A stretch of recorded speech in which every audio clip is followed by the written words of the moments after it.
How to freeze location on iPhone. If you have location services turned on and someone else is tracking your iPhone's location, you can temporarily freeze it. This can be useful if you need to run a secret errand without others knowing. There are several options to achieve this. The first method involves going into Settings, scrolling down to Privacy and Security, tapping on Location Services, and then Share My Location. Simply toggle off Share My Location to prevent others from seeing your current location.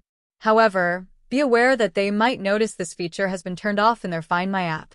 For a more discreet approach, you can use the Airplane Mode method. Swipe down from the top right of your screen and toggle on Airplane Mode. This will freeze your last known location in the Find My app, as your device won't be connected to any cellular, mobile data, or Wi-Fi signals. Once you're back where you want to be, simply turn Airplane Mode off. A third option requires another Apple device, such as an iPad, old iPhone, or Mac computer.